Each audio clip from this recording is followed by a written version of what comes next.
Now, before you start watching the transformation process, I thought I'd just take a little time to explain to you the parts of the transformation process that I spared you from.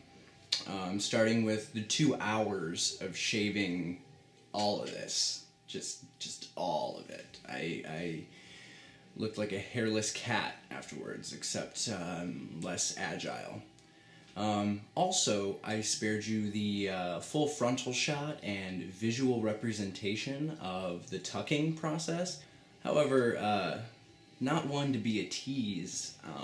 I will verbally explain to you with hand motions the process of tucking one's junk. Alright, so first of all, what you do is you take your testicles and you pop them up into the sockets right above your penis. Then you take the skin from your scrotum and you kind of wrap your penis in it, and then you push it back.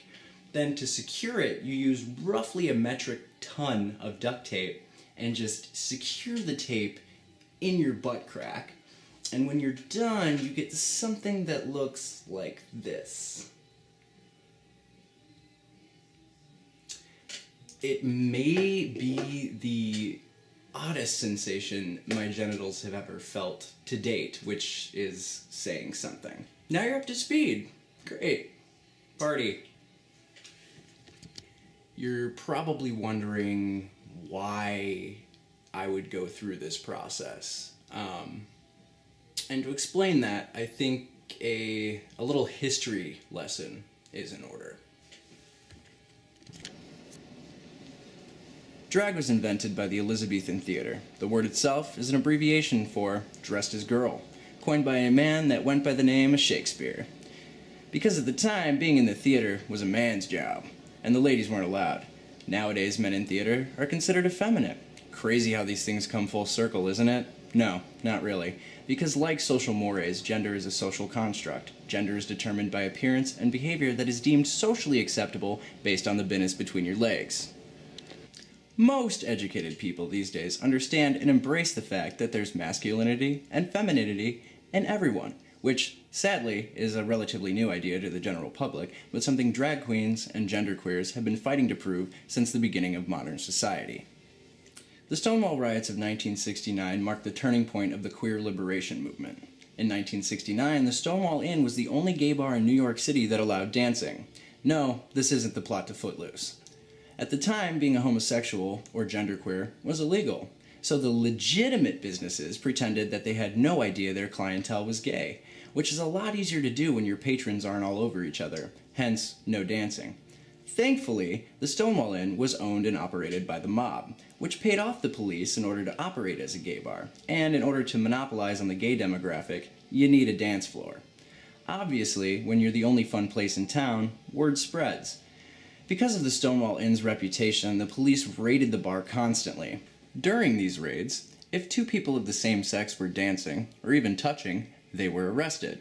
If someone was wearing clothing that didn't match the sex on their identification, they were subjected to a very public and humiliating gender check, then arrested. Being brutally assaulted was a commonplace prelude to the arrest. A stay at a psychiatric institution then often followed an arrest because being queer was not only illegal, but it was considered a mental disorder.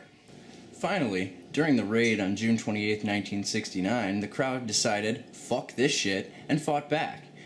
The appropriately dressed, hands to themselves queers, who were kicked out of the bar that night, started throwing coins and shouting things along the lines of, "Did the mob miss a payment?" at the police. The scene got louder and the crowd grew into the hundreds, and the scene quickly escalated. A drag queen threw the first brick, sparking not only the intensity of this riot, but also a series of riots. The riots in turn sparked fury and the increase of organizations and activism pushing the queer liberation movement into full force. With one brick, Miss Sylvia made the queer community a force to be reckoned with. Famous drag queens like RuPaul, the Lady Bunny, David Bowie, let's be real here, Divine, and countless others, along with movies and television like The Rocky Horror Picture Show, Hedwig and the Angry Inch, The Birdcage, Tu Wong Fu, Thanks for Everything, Julie Newmar, and most recently, RuPaul's Drag Race, to name a few, have broken drag into the mainstream, giving these gender benders a larger platform to use their humor and talents to bring attention to societal issues regarding the queer community, the reality of gender fluidity, all while inspiring people to be themselves, the same way local drag queens have been doing in bars and nightclubs for decades. Being a firm believer that imitation is the sincerest form of flattery, I decided to walk a mile in size 13 heels. This video, and the process of transformation I went through, is an ode to the bravery of drag queens and genderqueer individuals who fought and continue to fight for equality.